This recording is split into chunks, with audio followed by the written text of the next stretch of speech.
Hello everyone, hope आप लोग बहुत ही अच्छे होंगे और बहुत अच्छे से अपनी पढ़ाई कंटिन्यू रखे होंगे।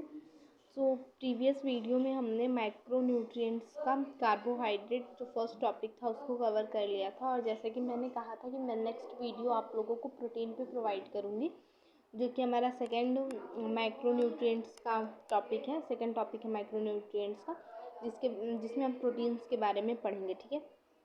और जैसा कि हमें पता ही है कि हम अपना सिलेबस मिड जून के बाद ही कवर करेंगे, तब तक ये बेसिक चीज़ें हम सीख लेते हैं, ठीक है। तो चलिए, आज की वीडियो में हम ज़्यादा बातें नहीं करेंगे, क्योंकि वैसे भी हमें प्रोटीन के बारे में ना बहुत चीज़ें पढ़नी है, और ये क्लास हमारा ना थोड़ा बाकी क्लासेस के कंपैरिजन में लेंथी जाएगा, 40 to 45 मिनट का जाएगा। बट आई एश्योर कि इस वीडियो के बाद ना आपको प्रोटीन से रिलेटेड कोई भी डाउट नहीं रह जाएगा। इसमें मैंने बेसिक से लेके क्लास 11-12 से रिलेटेड चीज़ें भी प्रोटीन की बताई हैं। चलिए, इस वीडियो में हम इसको स्टार्ट करते हैं कि हम प्रोटीन के बारे में क्या चीज़ें पढ़ने वाले हैं, ठीक है। तो ये हमारी तो प्रोटीन की पहले स्लाइड है, टाइटल स्लाइड। नेक्स्ट स्लाइड पे चलते हैं, जिसमें हमें हमारा डेफिनेशन मिलेगा एंड फंक्शन वगैरह मिलेंगे, ठीक है। तो हाइलाइटर ले लें हम अपना,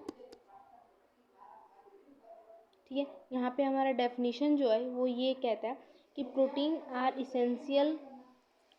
essential component of living organism, ठीक है। देखो थोड़ा इसकी थिकनेस हम बढ़ा लें, ये ठीक है, ये ठीक है। वेट अ मिनट, बस 1 मिनट, ठीक है। चलिए, तो डेफिनेशन हम देखते हैं, जिसमें ये कहता है कि protein are essential component of living organism including humans. They are complex molecule made up of smaller unit of amino acid. तो यहाँ ये कह रहा है कि प्रोटीन जो है वो इसेंशियल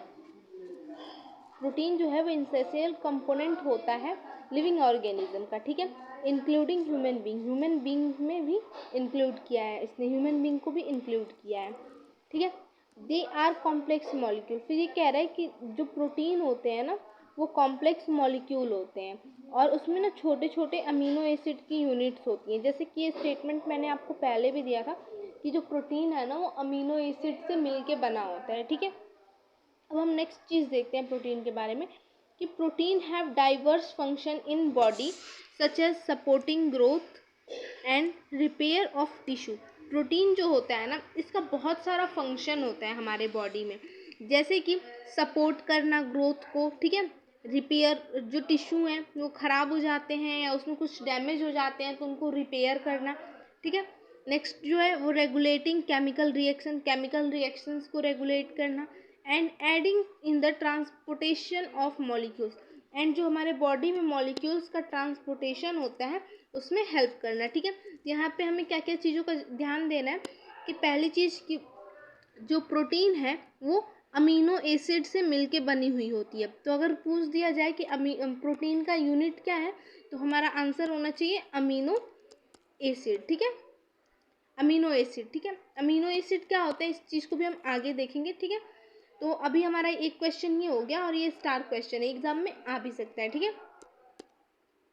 तो ये चीज़ हो गई। अब नेक्स्ट जो हमने सेकंड डेफिनेशन या सेकंड फंक्शन कह लीजिए देखा था, तो यहाँ से हमें क्या मिला कि जो प्रोटीन है ना वो क्या क्या हमारे बॉडी में क्या क्या उसके फंक्शन है। तो यहाँ से सपोर्ट ग्रोथ, ठीक है, repair of tissue, regulating chemical reactions and transportation of molecule. तो ये चीज़ें हो गई। तो अगर आपसे पूछ दे कि फंक्शन ऑफ प्रोटीन क्या है हमारी बॉडी में, तो वहाँ पे आप इजीली आंसर टिक कर सकते हो कि सपोर्ट ग्रोथ में हमारे सपोर्ट करता है, टिश्यू को रिपेयर करता है, केमिकल रिएक्शन को रेगुलेट करता है, एंड मॉलिक्यूल का ट्रांसपोर्टेशन भी कराता है, ठीक है। तो ये चीज़ें हो गई। चलिए, अब नेक्स्ट हम देखते हैं, ठीक है। नेक्स्ट जो है हमारा वो ये कहता है protein are involved in various biological process. जो प्रोटीन होते हैं बहुत सारे बायोलॉजिकल प्रोसेस में इन्वॉल्व होते हैं, ठीक है। बहुत सारे जो बायोलॉजिकल प्रोसेस हैं उनमें इसका रोल बहुत ही वेरियस रोल इसका होता है प्रोटीन का, ठीक है। अब उसमें क्या क्या आ जाता है, तो enzyme activities, immune response and cell signalling, ठीक। तो अब इसमें क्या है, ये क्या कहना चाहता है ये स्टेटमेंट कि जो प्रोटीन है ना, जैसे बायोलॉजिकल प्रोसेस होते हैं हमारी बॉडी के अंदर, अब वो बायोलॉजिकल प्रोसेस क्या हो सकते हैं कि एंजाइम की एक्टिविटी, जैसे माल्टोज को माल्टेज एंजाइम ब्रेक कर रहा है, गैलेक्टोज को गैलेक्टेज एंजाइम ब्रेक कर रहा है, तो ये एंजाइम एक्टिविटीज़ होती हैं, ठीक है। जैसे हमने प्रीवियस वीडियो में देखा ही था कि माल्टेज 2 मोनोसेकेराइड में टूट रहा था, लैक्टोज 2 मोनोसेकेराइड में टूट रहा था, ठीक है। तो वो सब जो एक्टिविटीज़ है ना, वो यही एंजाइम एक एक्टिविटीज़ होती हैं, ठीक है।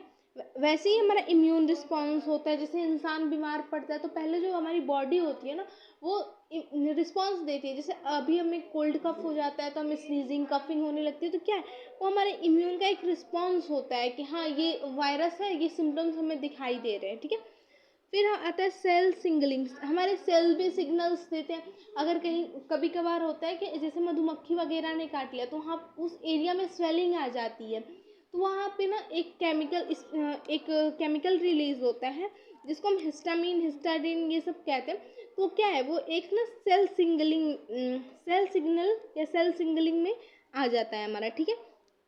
अब हमारा जो नेक्स्ट पॉइंट है वो ये कहता है, without protein our body would not be able to perform vital function necessary for life. अगर हमारी बॉडी में प्रोटीन नहीं रहेगा ना, तो हमारी जो बॉडी है ना, वो जो वाइटल फंक्शन होते हैं लाइफ के लिए नेसेसरी वाइटल फंक्शन, वो ना परफॉर्म नहीं कर पाएगी, ठीक है। तो ये चीज़ें हो गई। आई होप कि आप लोग को इतनी चीज़ें क्लियर हो गई होंगी, एंड इसके रिलेटेड क्वेश्चन प्रैक्टिस जब मैं कराऊंगी ना, तो आप लोग को जो कॉन्सेप्ट अभी नहीं भी समझ में आ रहा है कि अरे यहाँ से कैसे क्वेश्चंस बने, तो आपको क्लियर हो जाएगा, ठीक है। तो उसके लिए पैनिक नहीं करना है, बस थोड़ा सा पेशेंस रखना है, धीरे धीरे चीज़ें अपने आप समझ में आने लगेंगी, ठीक है। अब हम कुछ फंक्शन ऑफ प्रोटीन डायग्राम्स के थ्रू देख लेते हैं, जिससे और भी हमारा कॉन्सेप्ट जो है ना वो क्लियर हो जाएगा, ठीक है। अब यहाँ पे जैसे एंजाइम्स की बात की मैंने कि माल्टोज को माल्टेज तोड़ता है 2 मोनोसेकेराइड यूनिट में। अब उसी चीज़ को यहाँ पे ये लिखा है कि digestive enzyme help facilitate chemical reaction. अब वो जो एंजाइम्स है, अब जाहिर सी बात है जब बॉडी में एंजाइम्स से रिलेटेड एक्टिविटी होगी तो वो एक्टिविटी क्या है, एक तरह की केमिकल रिएक्शन ही तो है ना। और केमिकल रिएक्शन क्या होता है कि जब 2 रिएक्टेंट मिले और हमें एक नया प्रोडक्ट मिले तो हमारा केमिकल रिएक्शन हो जाता है। तो वो चीज़ ये यहाँ पे यही कह रहा है कि जब डाइजेस्टिव एंजाइम जो है ना वो हेल्प करेंगे केमिकल रिएक्शंस को, ठीक है। नेक्स्ट जो है हमारा वो एंटीबॉडीज सपोर्ट इम्यून फंक्शन। ये जो एंटीबॉडी है ना, जब हम पढ़ेंगे बायोलॉजी का, जब हम ना सिलेबस कवर करेंगे क्लास 12 का, तो उसमें हम एंटीबॉडीज़ के बारे में पढ़ेंगे, ठीक है। तो बेसिकली पहले यहाँ पे हम इतना सा ही जान लेते हैं कि जो एंटीबॉडीज़ होती हैं ना वो हमारे इम्यून फंक्शन को सपोर्ट करती हैं। कुछ अब ना एंटीबॉडीज़ और एंटीबायोटिक एक टर्म्स आते हैं, इन दोनों में डिफरेंस ये होता है कि एंटीबॉडीज़ जो होती है ना वो हमारी बॉडी खुद ब खुद सिंथेसाइज करती है, लेकिन जो एंटीबायोटिक्स होता है वो हम बाहर से लेते हैं, यानी जो डॉक्टर हमें मेडिसिन देते हैं तो उनमें एंटीबायोटिक्स होते हैं। और एंटीबॉडीज़ जो होती है ना वो हमारी बॉडी खुद ब खुद अपने अंदर ही सिंथेसाइज करती है, ठीक है। तो ये चीज़ें हो गई। नेक्स्ट जो हमारा आ जाता है वो होता है सपोर्ट मसल्स। ये हमारी मसल्स कॉन्ट्रैक्शन, मसल्स मूवमेंट को सपोर्ट करता है, ठीक है। इसीलिए जो जिम वगैरह करते हैं या जो ज़्यादा हार्डवर्क करते हैं वो प्रोटीन का इंटेक बहुत ही ज़्यादा करते हैं, ठीक है। तो ये चीज़ें हो गई। या जो बहुत अच्छे अच्छे एथलीट्स हो गए, वेट लिफ्टर्स हो गए, तो वो इन चीज़ों का प्रोटीन का ज़्यादा यूज़ करते हैं क्योंकि उन्हें हैवी मसल वर्क करना रहता है, और प्रोटीन जो है वो हैवी मसल वर्क को करने में बहुत ही हेल्पफुल होता है, ठीक है। नेक्स्ट पॉइंट हमारा हो जाएगा support the regulation and expansion of RNA and DNA. ये आरएनए और डीएनए के सिंथेसिस, इसके एक्सपेंशन में, रेगुलेशन में, सब चीज़ों में हेल्प करता है। अब कैसे करता है ये चीज़ भी हम देखेंगे जब हम डीएनए और आरएनए के बारे में सेपरेट पढ़ेंगे। लेकिन यहाँ पे फिर भी मैं बता दूँ आप लोगों को कि जो आरएनए, जैसे हमने पढ़ा था कि आरएनए में राइबोस शुगर हेल्प करता है, डीएनए में डीऑक्सी राइबोस शुगर हेल्प करता है। तो इस तरीके से जो प्रोटीन है वो डीएनए सिंथेसाइज में भी हेल्प करती है, जैसे ट्रांसलेशन जिसमें प्रोटीन का फॉर्मेशन होता है, ठीक है। तो ये चीज़ें हो गई, ट्रांसलेशन, ट्रांसक्रिप्शन, ये टर्म्स आते हैं। तो ये सब चीज़ें आपको आगे देखने को मिलेगा, लेकिन यहाँ पे सिर्फ सिंपल सा इतना ही स्टेटमेंट है कि जो प्रोटीन होता है ना वो डीएनए के एक्सपेंशन, रेगुलेशन, इन सब चीज़ों में भी हेल्प करता है, ठीक है। आरएनए डीएनए बोथ, ठीक। नेक्स्ट जो हमारा होता है provide support to the body. जो प्रोटीन होता है ना वो हमारी बॉडी में ना सपोर्ट भी प्रोवाइड करता है, ठीक। नेक्स्ट है hormone help coordinate body function. ये हमारे हार्मोन्स को भी बैलेंस रखता है, हमारे बॉडी फंक्शन को भी एक सीक्वेंस में रखता है कि हमारी बॉडी प्रॉपर फंक्शन करे, प्रॉपर वर्क करे, हम कोई भी अपना काम कर रहे हैं तो इजीली कर ले, ठीक है। ये चीज़ हो गई। नेक्स्ट एंड लास्ट है हमारा move essential molecule around the body. अब हम जो भी चीज़ें खाते हैं या जो भी चीज़ें लेते हैं, अब ज़रूरी तो नहीं है ना कि उन सब चीज़ों की नीड हमारी बॉडी को है। अब हम जंक फूड खाते हैं तो हमारी बॉडी को जंक फूड की नीड थोड़ी ना है। तो क्या होता है ना कि जो ये प्रोटीन होता है तो हमारी बॉडी में ना जो इसेंशियल मॉलिक्यूल्स है ना, सिर्फ उनको हमारी बॉडी में प्रोवाइड करने का काम करता है, उसमें ये बहुत ही हेल्पफुल होता है, ठीक है। तो ये चीज़ हो गया कि move essential molecule around the body. ये सिर्फ उन्हीं मॉलिक्यूल्स को हमारे बॉडी में ज़्यादा टाइम तक रहने देगा या मूव करेगा जो हमारे लिए हेल्पफुल है, हमारे लिए फ़ायदेमंद है।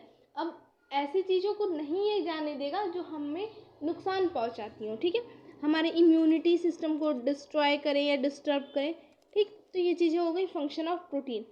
नेक्स्ट जो है हमारा कि प्रोटीन को कैसे कैसे डिवाइड किया गया है। तो प्रोटीन को बेसिकली डिवाइड किया गया है सिंपल प्रोटीन में, कॉन्जुगेट प्रोटीन में एंड डेराइव्ड प्रोटीन में, ठीक। तो इतना तो डिटेल जाता नहीं है, लेकिन ये जो चीज़ें इसके अंदर लिखी हुई है ना, ये थोड़ी इंपॉर्टेंट है, तो इसको हम पढ़ लेते हैं, ठीक है। तो अब क्या होता है ना, जो सिंपल प्रोटीन होता है ना, ये दो पार्ट में डिवाइड हो जाता है, ठीक है। सिंपल प्रोटीन हमारा डिवाइड हो जाता है ग्लोबुलर प्रोटीन में और सेलुलर प्रोटीन में, ठीक है। अब ग्लोबुलर प्रोटीन में हमारे कौन कौन से आते हैं, तो ग्लोबुलर प्रोटीन में हमारा आ जाता है एल्ब्यूमिन, ग्लोब्यूल्स। अब इन दोनों को ना हम जब ब्लड पढ़ेंगे ना तो देखेंगे कि ब्लड में ना बहुत ही इसेंशियल फॉर्म्ड एलिमेंट है या कंपोनेंट है, ये कंपोनेंट तो नहीं कहूँगी लेकिन एलिमेंट है ये ब्लड के, ठीक है, ये हमारे ब्लड में प्रेजेंट होते हैं, ठीक। फिर प्रोलैमिन्स, ग्लूटिलिन्स, हिस्टोन्स, प्रोटोअमाइन्स एंड ग्लोबिन्स। तो ये जो है हमारे ये ग्लोबुलर प्रोटीन होते हैं, ठीक है। फिर उसके बाद से हमारे स्क्लेरल प्रोटीन्स में आ जाता है कोलेजन, एस्टिलिन एंड कैरेटिन, जिसमें से हमारा कोलेजन जो है और कैरेटिन है, ये दोनों बहुत ही इंपॉर्टेंट हैं, ठीक है। जैसे कैरेटिन हेयर वगैरह में पाया जाता है, ठीक। तो ये हेयर प्रोटीन में इसका हम एग्जांपल दे सकते हैं, ठीक है। अगर कोई आपसे पूछ दे कि हेयर में कौन सा प्रोटीन पाया जाता है तो आप सीधा कह सकते हो कैरेटिन पाया जाता है। ब्लड में कौन कौन से प्रोटीन होते हैं, तो एल्ब्यूमिन कह सकते हो आप, ग्लोबुलिन कह सकते हो, ठीक है। अब जब हम ब्लड पढ़ेंगे तो इसका प्रॉपर एक एक फंक्शन देखेंगे कि इनका ब्लड में फंक्शन क्या होता है, ठीक है। तो ये चीज़ें हो गई। अब जब हम कंजुगेटेड प्रोटीन की बात करेंगे तो इसमें आ जाता है हमारे डीएनए से रिलेटेड जो चीज़ें होती हैं, जैसे न्यूक्लियो प्रोटीन। डीएनए हमने पढ़ा है कि डीएनए और आरएनए जो है वो एक न्यूक्लिक एसिड है, ठीक। उसके बाद से आता है क्रोमेटोप्रोटीन, ग्लाइकोप्रोटीन, फॉस्फोप्रोटीन, लाइपोप्रोटीन एंड मेटलोप्रोटीन, ठीक। ये चीज़ें, इसमें से जो हमारा सबसे ज़्यादा अगर स्टार पॉइंट क्या है तो उसमें से हमें न्यूक्लियो प्रोटीन के बारे में देखना है। रुको मैं इसको अलग कलर से मार्क कर देती हूँ, या इरेज करके सिर्फ इम्पॉर्टेंट वाले को हाईलाइट कर देती हूँ, ठीक है। इसमें हमारा जो इम्पॉर्टेंट है वो यही है कि न्यूक्लियो प्रोटीन, इसके बारे में हमें ब्रीफ डिस्कशन करना है, क्रोमेटोप्रोटीन के बारे में करना है एंड ग्लाइकोप्रोटीन के बारे में करना है, ठीक है। ये हमारे उतने ज़्यादा सिलेबस में डिस्कस्ड नहीं है, यहाँ पे मैंने सिर्फ नाम के लिए आपको बता दिया ये चीज़ों को, लेकिन ज़्यादा अगर हमें डिस्कस करना है तो हमें इन्हीं तीनों का करना है, ठीक है। और यहाँ पे सिर्फ मैं आपको नाम दिखा रही हूँ, इनके अलग अलग फंक्शन जब हम चैप्टर्स को सिलेबस को डीपली कवर करेंगे ना तो हमें पढ़ने को मिलेगा, ठीक। अब डिराइव्ड प्रोटीन क्या कौन कौन सी होती हैं, ये क्या क्या होते हैं, तो अब डिराइव्ड प्रोटीन में हम देख लें कि इसमें कोगुलेटेड प्रोटीन होती है। अब कोगुलेटेड प्रोटीन क्या होती है, अभी इसको हम नेक्स्ट स्लाइड में देखेंगे, ठीक है। फिर प्रोटीनेज होता है, मेटा प्रोटीन होता है। अब ये प्रोटीनेज क्या होता है ना, इसको भी हम लोग देखेंगे, ठीक है। सेकेंडरी में आ गया प्रोटीएज, पेप्टोन्स, पॉलीपेप्टाइड। ये पॉलीपेप्टाइड चेन है, इस चीज़ को भी ना हमें ब्रीफली डिस्कस करना है, ठीक है। फिर आ गया simple peptide and amino acid, ठीक है। तो डिराइव्ड में भी ना दो हो गए, प्राइमरी एंड सेकेंडरी। तो ये हमारा प्राइमरी है एंड ये चीज़ें सेकेंडरी हैं, ठीक है। अभी इसको आगे हम डिस्कस करेंगे तो चीज़ें क्लियर हो जाएंगी कि ये प्राइमरी, सेकेंडरी, टर्शरी, क्वाटरनरी होता क्या है, ठीक। तो अभी तक तो यही सिंपल सिंपल चीज़ें थी, इसमें से उतने क्वेश्चंस बनते नहीं हैं, और जिन टॉपिक से क्वेश्चन बनेंगे उसको मैं हाईलाइट करके उन पर क्वेश्चन प्रैक्टिस करा दूंगी। जैसे मैंने बताया है कि अगर क्वेश्चन बनने होंगे तो आपका यहाँ एल्ब्यूमिन से बनेगा, ग्लोबिन से बनेगा, हिस्टोन से बनेगा, ग्लोबिन से बनेगा, यहाँ कोलेजन हो गया हमारा, यहाँ कैरेटिन हो गया, यहाँ न्यूक्लियोप्रोटीन, क्रोमोप्रोटीन, ग्लाइकोप्रोटीन, एंड यहाँ हमारा coagulated protein, proteinase, protease, peptones, polypeptide. यहाँ तो हमारी सेकेंडरी में सभी इंपॉर्टेंट है, simple peptides and amino acid. ठीक है, तो ये हमारी चीज़ें हैं प्रोटीन की। ठीक है, अब हम अपने नेक्स्ट स्लाइड पे चलते हैं। हमारी नेक्स्ट स्लाइड है जिस पे हम देखेंगे अमीनो एसिड्स के बारे में। ठीक है, जैसे मैंने यहाँ बताया कि अमीनो एसिड, इसको हम यहाँ पढ़ेंगे कि इसको ब्रीफली डिस्कस कर लेंगे। ठीक है, अब अमीनो एसिड्स में क्या है ना कि कुछ हमारे इसेंशियल अमीनो एसिड होते हैं, कुछ नॉन इसेंशियल। और अगर हम टोटल बात करें तो टोटल जो हमारे अमीनो एसिड होते हैं ना, टोटल वो ह्यूमन बॉडी में वो 20 होते हैं। ठीक है, 20 अमीनो एसिड है, जिसमें से ना हमारे जो इसेंशियल है ना, इसेंशियल हमारे 9 होते हैं। ठीक है, 9 इसेंशियल होते हैं, एंड जो बाकी हमारे 11 बचे ना वो हमारे नॉन इसेंशियल होंगे। ठीक है, तो ये चीज़ है। अब इसमें पता है क्या होता है, एनसीईआरटी में तो सिर्फ इसेंशियल नॉन इसेंशियल की ही बात की है, लेकिन एक अलग से कंडीशन दे देता है ना कि कुछ एंजाइम्स है ना जो वो कंडीशनली इसेंशियल की तरह बिहेव करने लगते हैं, तो इसको इसेंशियल और नॉन इसेंशियल दोनों में लिया जाने लगता है। ठीक है, तो फिर हमारे नॉन इसेंशियल कितने बचते हैं, तो हमारे नॉन इसेंशियल सिर्फ 4 बचते हैं, और उसके बाद से जो बाकी हमारे ये 6 बचते हैं ये हमारे कंडीशनली इसेंशियल हो जाते हैं। ठीक है, अब कौन कौन से हैं इसको हम देख लेते हैं।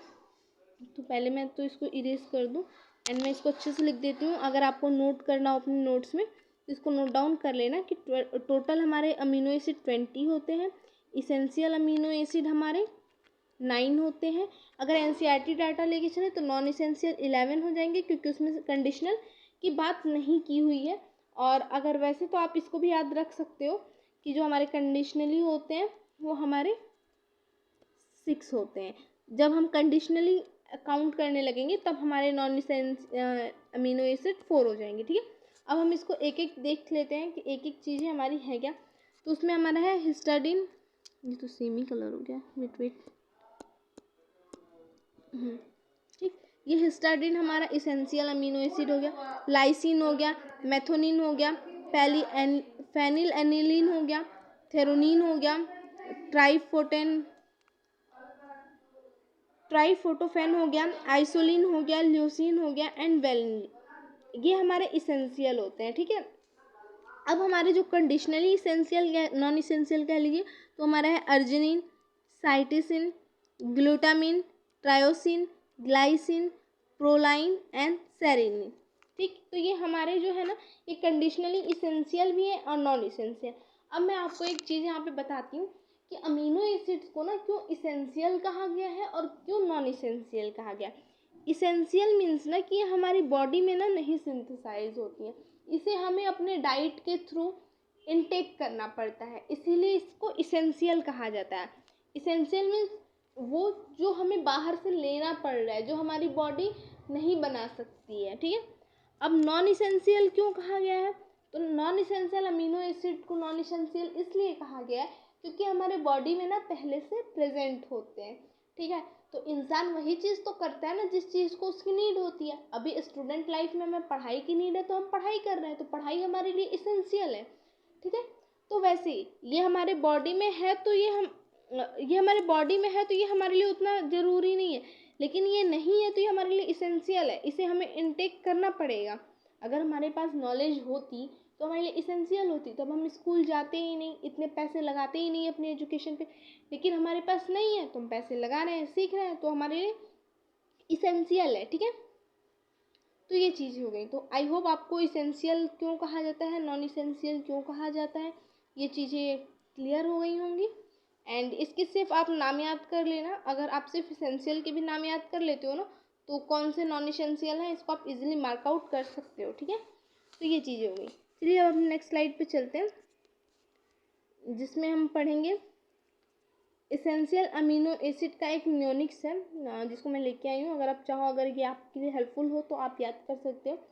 यहाँ पे ये है कि प्राइवेट टीम हॉल, ठीक, तो प्राइवेट को हम पीवीटी लिखते हैं ना, और टीम तो टीम है ही, हॉल हॉल है ही, ठीक। तो प्राइवेट टीम हॉल, अब इसको हम कैसे याद कर सकते हैं?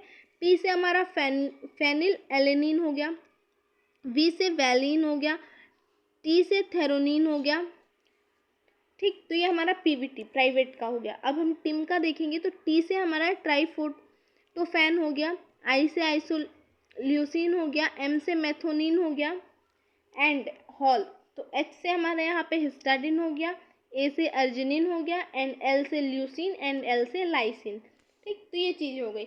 ये म्योनिक्स है, अगर आप इसका निमोनिक्स है हमारे, इसका आप अगर यूज़ करना चाहो याद करने के लिए तो भी ठीक है, अगर ऐसे आप डायरेक्टली याद कर लेते हो तो भी ठीक है, नहीं तो आप इसका यूज़ कर सकते हो, ठीक है। वैसे निमोनिक्स से जल्दी आज हो जाते हैं तो आप इसको याद कर सकते हो, ठीक है, और ऑप्शन मिलेगा तो आप इजीली मार्क आउट कर पाओगे, ठीक है। चलो अब हम नेक्स्ट स्लाइड पे चलते हैं, जिसमें अब मैंने कहा था ना डिस्कस करेंगे प्राइमरी सेकेंडरी होता क्या है, ठीक है। तो यहाँ पे लिखा हुआ है कि protein are macromolecule consisting of one or more chain of amino acid, ठीक है।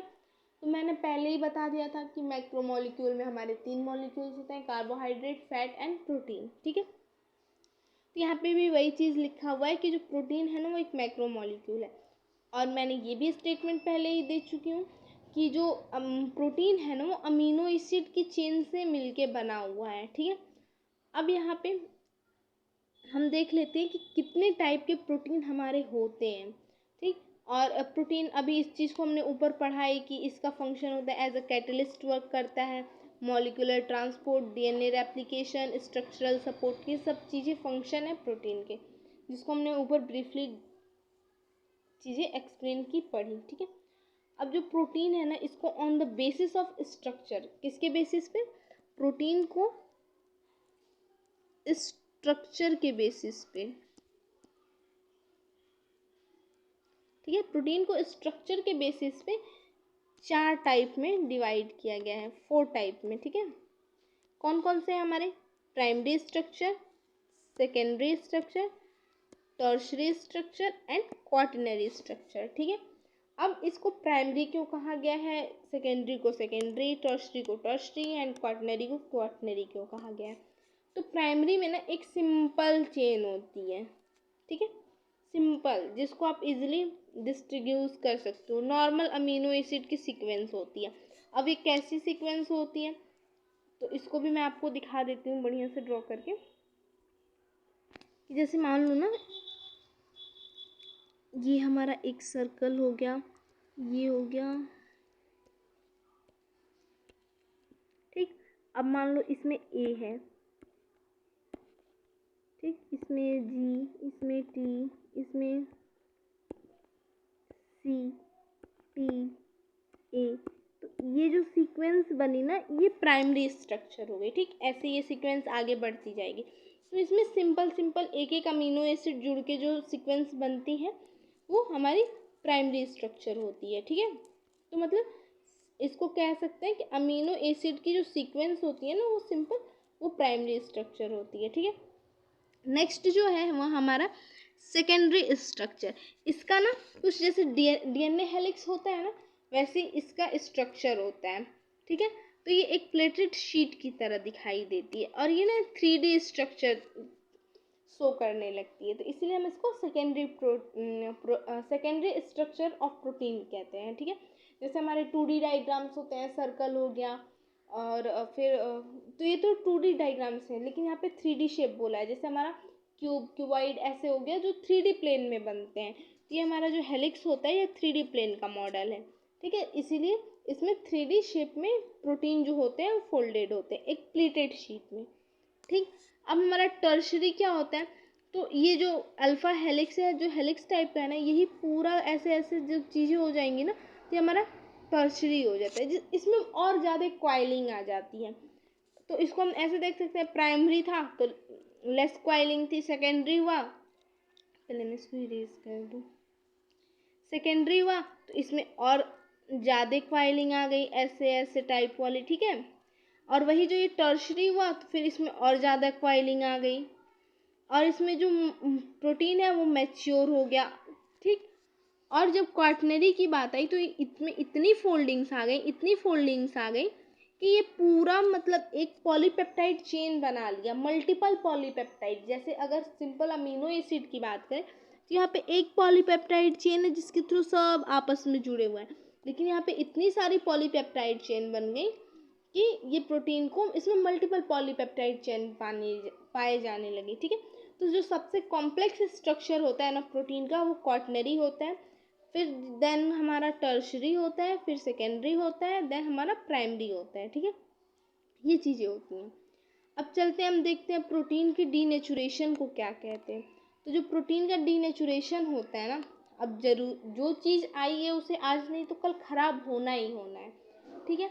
तो डीनेचुरेशन मीन्स क्या होता है ना कि चीज़ें ख़राब हो जाना। तो यहाँ डीनेचुरेशन ऑफ प्रोटीन का मतलब यही है कि प्रोटीन हमारा जो है ना वो ख़राब हो गया, ठीक है। तो अब यहाँ पे क्या लिखा हुआ है, इस स्टेटमेंट को हम देख लें। The loss of secondary and tertiary structure in a protein occurs when condition change। अभी जैसे हमने पढ़ा, ये सेकेंडरी हमारा प्रोटीन था और ये टर्शरी था। जब इनकी जो ये स्ट्रक्चर है ना, जैसे ये हेलिक्स स्ट्रक्चर थी हमारी, ठीक है, इसमें प्रोटीन और मैच्योर हो गया और ये और ज़्यादा क्वाइल्ड फॉर्म में हो गया। तो अब क्या होगा ना, ये ना बिखर जाएंगी। जैसे ये ऐसे ऐसे जो इनकी जो शेप थी ना वो खुल जाएगी, ऐसे स्ट्रेट हो गई, ये जो भी कहिए इसमें चेंजिंग आ गई, तो ये क्या होगी, ये ख़राब हो जाएगी, इसका डीनेचुरेशन हो जाएगा। तो इसके लिए हम टर्म यूज़ करते हैं कि प्रोटीन जो है ना वो डीनेचुरेशन हो गया, उसका डीनेचर्ड हो गया। अब वो किस किस कंडीशन में होता है, अब ऐसे ही तो ख़राब नहीं हो जाएगा ना, किसी भी चीज़ के ख़राब होने की कंडीशन होती है। इंसान भी खराब तब होता है जब वो बहुत अच्छा बन के थक जाता है, ठीक। तो वैसे प्रोटीन अच्छा बन के थक गया था तो अभी खराब होना शुरू करेगा, ठीक है। तो इसमें क्या होगा कि जब टेम्परेचर बढ़ जाएगा, हमारा जो टेम्परेचर है वो इंक्रीज कर जाएगा, तब इसमें डीनेचुरेशन होगी। पीएच है वो या तो बहुत ज़्यादा एसिडिक हो जाएगा या बहुत ज़्यादा बेसिक, यानी बहुत ज़्यादा इसको अम्लीय एसिड को बोल लेते हैं और बेसिक क्षार, बहुत ज़्यादा एसिडिक या बहुत ज़्यादा बेसिक हो जाएगा, तब हमारे प्रोटीन का डीनेचुरेशन होगा। देन नेक्स्ट आ गया एडिंग सर्टेन ऑर्गेनिक कंपाउंड और हैवी मेटल आयन। या तो अचानक से उसमें बहुत ही और हैवी मेटल आयन का ऐड हो जाना, या उसमें किसी सर्टेन ऑर्गेनिक कंपाउंड का ऐड हो जाना जिसकी उसे नीड थी ही नहीं, ठीक है। तो ये सब चीज़ें हो गई। फिर यहाँ पे है एडिंग मैकेनिकल एजिटेनेशन, ठीक है। तो ये चीज़ें हो गई। तो ये तो उतना इम्पोर्टेंट, खैर इम्पोर्टेंट तो सब चीज़ होता है, लेकिन अगर एग्ज़ाम में आपसे पूछेगा तो यहाँ से increasing temperature and making pH very acidic and basic, यहाँ से क्वेश्चन बनने के चांसेस मैक्सिमम होते हैं, ठीक है। उसके अलावा ये दोनों भी रीजंस होते हैं डिनेचुरेशन ऑफ प्रोटीन के लिए, ठीक। अब जो हम अपना नेक्स्ट पॉइंट देखेंगे कि when the interaction between the residues and disrupted. अब यहाँ पे जो इंटरेक्शन होता है ना वो देख लेते हैं, जिसमें क्या होगा कि जो ग्लोबुलर प्रोटीन है ना वो अनफोल्ड हो जाएगा, ठीक है, and the tertiary structure is disrupted and the protein is no longer biologically active. यहाँ पे भी वही बात कही गई है कि जो प्रोटीन है वो फोल्डेड थे ऐसे ऐसे, इसमें क्वाइलिंग थी, तो क्या होंगे, ये खुल जाएंगे, फिर ये ऐसे ऐसे हो जाएंगे, ठीक है। मतलब इस टाइप का इनका स्ट्रक्चर बन जाएगा। जो उनमें पहले हेलिक्स क्वाइलिंग थी या जो भी थी, तो वो एक स्ट्रेट चेन की तरह या स्ट्रेट लाइन की तरह खुल जाएंगे वो, ठीक है। तो इससे क्या होगा कि उनकी फोल्डिंग ख़त्म हो जाएगी, वो अनफोल्ड हो जाएंगे। एंड जो टर्शरी स्ट्रक्चर था ना जिसमें बहुत ज़्यादा क्वाइलिंग थी, वो क्या होगा कि उसमें वो प्रोटीन ना अब बायोलॉजिकली एक्टिव उतना रह नहीं जाएगा। अब जो चीज़ ख़राब हो ही गई है तो अब वो फंक्शन थोड़ी ना कर पाएगी जो फंक्शन या जो वर्किंग कैपेसिटी उसकी पहले थी, ठीक है। तो ये चीज़ें हो गई। अब नेक्स्ट हम देखते हैं, अगर प्रोटीन का डीनेचुरेशन हो रहा है तो रीनेचुरेशन भी होता होगा। तो डीनेचुरेशन जब प्रोटीन का होगा तो क्या होगा, लॉस ऑफ बायोलॉजिकल एक्टिविटी, जैसा कि अभी हमने यहाँ देखा कि जब डीनेचुरेशन या डिस्ट्रप्शन होगा तो बायोलॉजिकली इनएक्टिव हो जाएगा, ठीक है, अपनी बायोलॉजिकल एक्टिविटी को वो खो देगा, तो डिनेचुरेशन हो गया। अगर इसी चीज़ को किसी चीज़ के थ्रू या किसी चीज़ के थ्रू इसको ना मतलब वापस से जो प्रोटीन है वो रिटेन कर ले, तो क्या होगा, वो फिर से रीनेचर्ड हो जाएगा, ठीक है। अब जैसे डीनेचुरेशन के लिए कुछ कंडीशन थी, जैसे हाई पीएच था, एसिडिक बेसिक का टेम्परेचर था, वैसे ही ना रीनेचुरेशन के लिए भी कुछ पॉइंट्स होते हैं कि अगर ये चीज़ें हुई ना तो जो प्रोटीन अपनी बायोलॉजिकल एक्टिविटी को लॉस किया है ना उसको वापस से रीगेन कर लेगा, ठीक है। तो देखिए यहाँ पे ये नॉर्मल प्रोटीन था, इसमें कितनी सारी फोल्डिंग है, ठीक। जैसे ही इसमें डीनेचुरेशन हुआ इसकी फोल्डिंग्स खुल गई। अब फिर से अगर इसका रीनेचुरेशन कराएंगे ना तो फिर से ये नॉर्मल प्रोटीन के फॉर्म में फोल्ड हो जाएंगी, ठीक है। तो ये डायग्राम के थ्रू आपको ज़्यादा इजीली समझ में आ जाएगा कि डीनेचुरेशन में आखिर हो क्या रहा है। अब हम ये भी देख लेते हैं कि रीनेचुरेशन क्या होता है। तो पहले तो यहाँ पे आप डेफिनेशन देख लो। Denaturation is the process of protein losing its quaternary structure or secondary structure which make it biologically inactive होना चाहिए, सॉरी यहाँ पे inactive होना चाहिए, ठीक है। तो डीनेचुरेशन में क्या होगा, वही जो हमारी टर्शियरी और क्वाटनरी जो प्रोटीन्स हैं, सेकेंडरी प्रोटीन्स हैं, वो क्या करेंगे कि वो अपना बायोलॉजिकल एक्टिविटी को लॉस कर देंगे, ठीक है। लेकिन अगर वही रीनेचुरेशन ऑफ प्रोटीन देखें तो इसमें क्या होगा कि वो वापस से अपने 3D स्ट्रक्चर में कन्वर्ट हो जाएंगी। जो बायोलॉजिकल एक्टिविटी उन्होंने यहाँ लॉस की थी वहाँ पे ये रीगेन कर लेंगी अगेन, ठीक है। अब हमारा जो नेक्स्ट पॉइंट है, क्या क्या वो फंक्शन लॉस करेंगे। तो लॉस जैसे हमने डेफिनेशन में ही देख लिया कि वो अपना बायोलॉजिकल फंक्शन जो है उसको लॉस कर देंगी। वो मोर बायोलॉजिकल फंक्शन अब उसमें रह नहीं जाएगा, जो काम वो पहले कर सकती थी वो नहीं कर पाएंगी। और वही जब रीनेचुरेशन होगा तो जो बायोलॉजिकल फंक्शन की एबिलिटी उनकी गई थी वो वापस आ जाएगी उनके पास, ठीक है। अब 3D स्ट्रक्चर देख लेते हैं। 3D स्ट्रक्चर के बेसिस पे क्या डिफरेंस है डीनेचुरेशन और रीनेचुरेशन में। तो 3D स्ट्रक्चर के बेसिस पे ना जो 3D स्ट्रक्चर है डीनेचुरेशन में वो डिस्ट्रॉय हो जाएगा। लेकिन अगर वही बात रीनेचुरेशन की करें ना तो रीनेचुरेशन में वो 3D स्ट्रक्चर वापस से प्रोटीन का मिल जाएगा। Converted of denaturation protein in native 3 structure. तो इसका जस्ट अपोजिट ना रीनेचुरेशन होता है।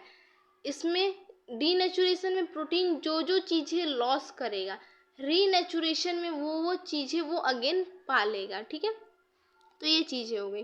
फिर इंटरेक्शन अमॉन्ग पॉलीपेप्टाइड चेन, इसके बेसिस पे देखें तो disturb all the interaction between वही बात है, पॉलीपेप्टाइड की चेन टूट जाएगी या खुल जाएगी, तो जिससे उसका 3D स्ट्रक्चर है वो स्ट्रेट लाइन या उसकी जो क्वाइलिंग है वो खुलनी शुरू हो जाएगी, जिससे प्रोटीन डीनेचर्ड हो जाएगा।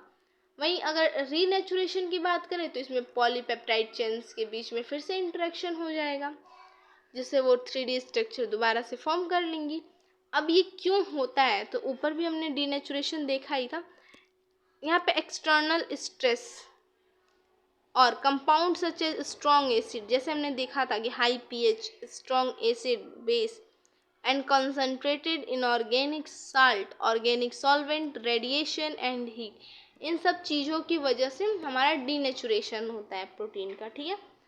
और अगर ये चीज़ें हमें चाहिए तो दोबारा हम उसको normal pH, normal physiological condition means यही सब चीज़ें जो यहाँ पे स्ट्रॉन्ग एसिड है, स्ट्रॉन्ग बेस है, हाई टेम्परेचर है, हाई रेडिएशन है, ऑर्गेनिक सॉल्वेंट है, ये सब चीज़ें डीनेचुरेशन करवा रही हैं।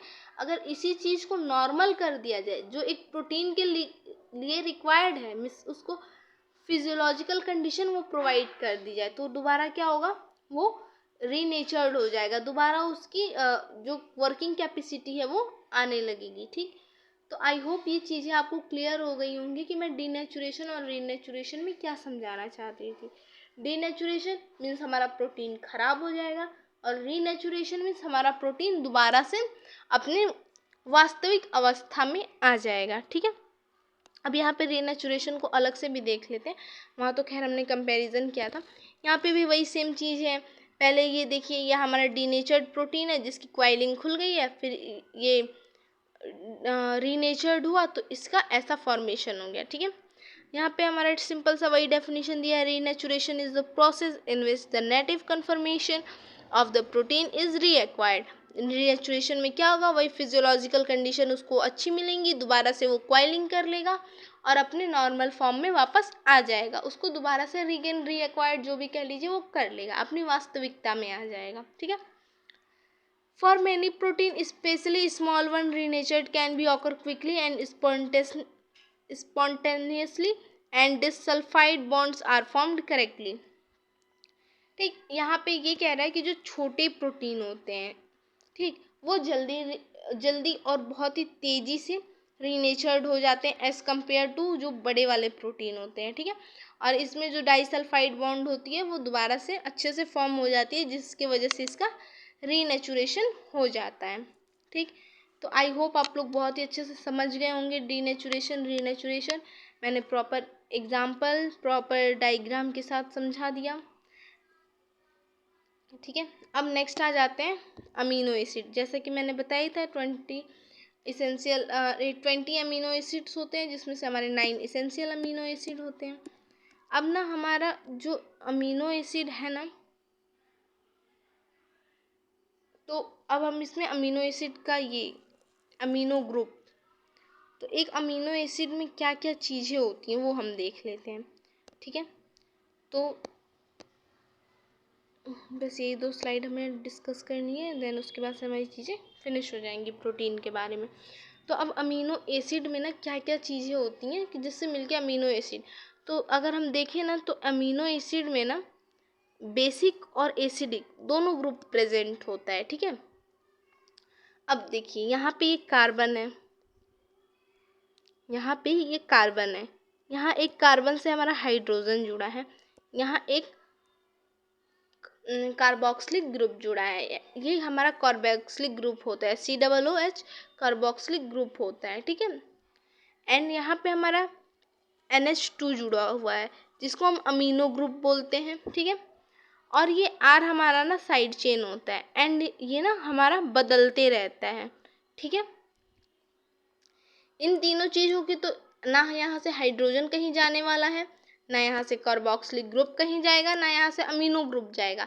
यहाँ सिर्फ चेंज होगा तो वो होगा सिर्फ यहाँ R जो है हमारा साइड चेन, ये चेंज होते रहेगा, बदलता रहेगा। ठीक है, अब यहाँ देखेंगे आप लोग, यहाँ लिखा है अल्फ़ा कार्बन। ये अल्फ़ा कार्बन होता क्या है, ये अल्फ़ा कार्बन का मतलब क्या है यहाँ पे, तो इसका बहुत सिंपल सा मतलब है, एक होता है अल्फ़ा कार्बन, एक होता है बीटा कार्बन। ठीक है, अब मैं आप लोगों को बता दूं कि अल्फ़ा कार्बन का मतलब क्या होता है, कि जो कार्बन है ना, जब इस कार्बन से डायरेक्ट कोई H जुड़ा होता है, डायरेक्ट हाइड्रोजन जुड़ा होता है, तो हमारा अल्फ़ा कार्बन कहलाता है। ठीक है, और इसके बगल वाले कार्बन को ना हम बीटा कार्बन कहते हैं। खैर यहाँ पे तो नहीं, यहाँ पे तो ये कार्बोक्सिलिक ग्रुप है, तो इसको अगर हम एग्जाम्पल से देखें तो सी, यहाँ पे हमारा हो जाएगा CH2CH, या यहाँ पे मान लीजिए कुछ और है, हमारा NH है।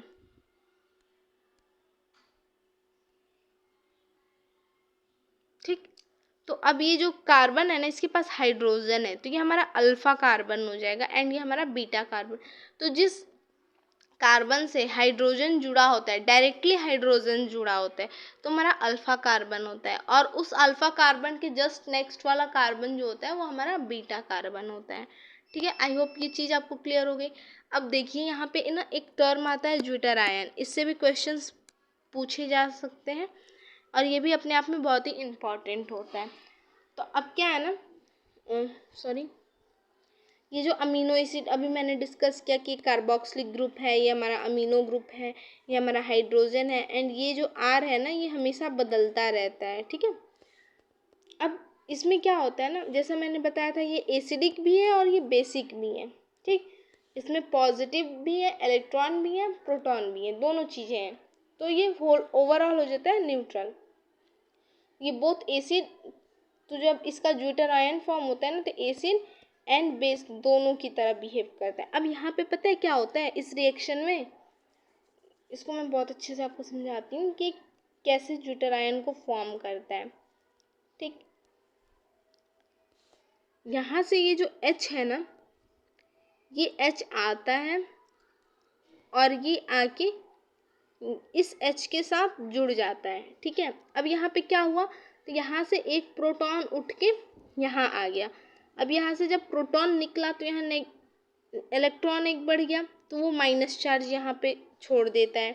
ठीक, और यहाँ आके एक प्रोटॉन बढ़ गया तो यहाँ पे प्लस चार्ज आ जाता है। और जैसे बहुत सारे रिएक्शंस होते हैं, इलेक्ट्रोफिलिक, न्यूक्लियोफिलिक, ये सब चीज़ें रिएक्शन होती हैं। तो इस रिएक्शन को हम क्या कहेंगे, तो यहाँ पे क्या हो रहा है, यहाँ पे प्रोटॉन निकल रहा है और आके यहाँ इससे जुड़ जा रहा है, तो इसको ना प्रोटीनेशन कह देते हैं। जब यहाँ प्रोटॉन निकल के आके यहाँ जुड़ जाता है और अपने पीछे एक इलेक्ट्रॉन, यहाँ जब प्रोटॉन निकल गया तो यहाँ इलेक्ट्रॉन बढ़ ही जाएगा, यहाँ माइनस चार्ज आ जाएगा और यहाँ प्लस चार्ज इंक्रीज कर जाएगा, क्योंकि यहाँ पे प्रोटॉन आया है और यहाँ से प्रोटॉन निकला है। तो इस प्रोसेस को हम प्रोटोनेशन बोल देते हैं। ठीक है, क्या होता है, ये प्रोटोनेशन रिएक्शन होता है, प्रोटोनेशन रिएक्शन। ठीक है, तो ये चीज़ें क्लियर हो गई। तो यहाँ से भी क्वेश्चन बन सकता है कि अमीनो एसिड से जब ज्यूटर आयन फॉर्म होता है तो कौन सी रिएक्शन होती है, तो प्रोटोनेशन रिएक्शन होती है। ठीक है, अब मैं यही चीज़ें थी जो हमें आज प्रोटीन में कवर करनी थी, जिसमें हमने क्या क्या देखा, तो मैं आपको एक बार क्विकली दिखा देती हूँ हमने क्या क्या पढ़ा आज। इसमें हमने पढ़ा कि हमारा प्रोटीन क्या होता है, प्रोटीन के फंक्शंस देखे, देन आफ्टर कितने टाइप की प्रोटीन होती हैं, ये सब चीज़ें हमने देखी, डिस्कस की, एंड इसमें से क्या क्या इंपॉर्टेंट है हमने वो चीज़ें डिस्कस किया। अमीनो एसिड कितने होते हैं ये चीज़ें हमने डिस्कस की, कौन सी इसेंशियल है कौन सी नॉन इसेंशियल है। यहाँ एक निमोनिक्स था इसेंशियल अमीनो एसिड को याद करने का, उस चीज़ को हमने डिस्कस किया। देन आफ्टर हमने ये भी डिस्कस किया कि प्रोटीन को on the basis of structure कितने पार्ट में डिवाइड किया गया है। फिर हमने देखा कि डीनेचुरेशन ऑफ प्रोटीन क्या होता है, रीनेचुरेशन ऑफ प्रोटीन क्या होता है, इनके बीच में डिफरेंसेस देखे हमने। एंड देन हमने देखा कि जो अमीनो एसिड होते हैं उसमें क्या क्या चीज़ें होती हैं अमीनो एसिड में, एंड उसके बाद से अमीनो एसिड से ज्यूटर आयन का फॉर्मेशन कैसे होता है और ये किस टाइप की रिएक्शन हो जाती है। ठीक, तो आई होप आप लोगों को ये लेक्चर बहुत ही पसंद आएगा और आपके सारे बेसिक्स प्रोटीन से रिलेटेड एंड सिंपल चीज़ें जो पढ़नी है हमें उससे रिलेटेड कन्फ्यूज़न डाउट सारे क्लियर हो जाएंगे। एंड बहुत बड़ा वाला थैंक यू आप लोगों को, बस आप लोग सपोर्ट करते रहिए कि मेरे लिए भी मोटिवेशन का काम करें एंड मैं आप लोग के लिए ऐसे अच्छे कंटेंट ला सकूं।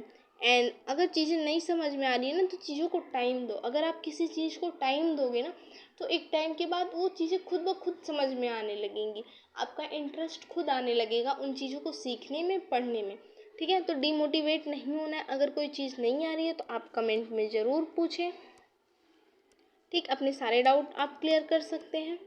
ठीक है, और बेसिकली मैं यही कहूँगी कि कोई डिमोटिवेशन नहीं करनी है, आपको अच्छे से पढ़ाई करनी है एंड पक्का नेक्स्ट टाइम सिलेक्शन आएगा अगर आप अच्छे से मेहनत करोगे।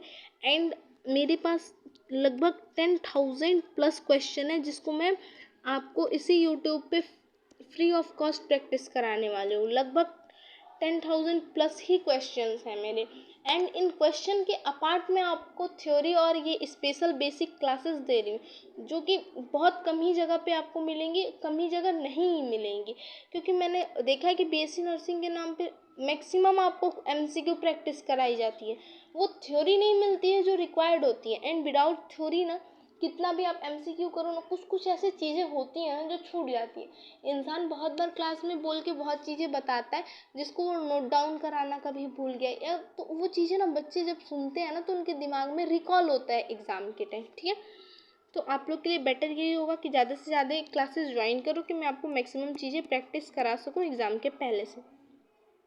ठीक है, तब तक के लिए मैं यही कहूँगी कोई डिमोटिवेशन नहीं करना है। आप दोबारा स्टार्ट करना चाहते हो पूरे फुल जोश होश के साथ स्टार्ट करो, प्रॉपर टाइम दो, चीज़ों को सीखो एंड बहुत अच्छा टाइम आएगा जिस टाइम आप 120 में से इजीली 110 मार्क्स 115 मार्क्स स्कोर कर पाओगे, ऐसा भी टाइम आएगा। ठीक है, भले ही आपके अभी 120 में से मैं मिनिमम लेके चल रही हूँ कि आप 10 मार्क्स पा रहे हो, तो एक दिन ऐसा भी आएगा कि इस 1 के आगे भी एक 1 आएगा, ठीक है। तो उसके लिए पैनिक नहीं होना है, टेंशन नहीं लेना है, आप दोबारा से ट्राई करो, दोबारा से अटेम्प्ट दो, एंड इस बार सिलेक्शन आपका होगा, पक्का होगा जब आप मेहनत करोगे, ठीक है। तब तक के लिए बाय। एंड इतना मोटिवेशन और क्लास आज के लिए काफ़ी था, वैसे भी क्लास आज हमारी लेंदी हो गई, तो आपके लिए बाय बाय। एंड अपना ध्यान रखिए, अच्छे से पढ़ाई करिए, और कोई भी प्रॉब्लम हो तो आप कमेंट में शेयर करिए, जो भी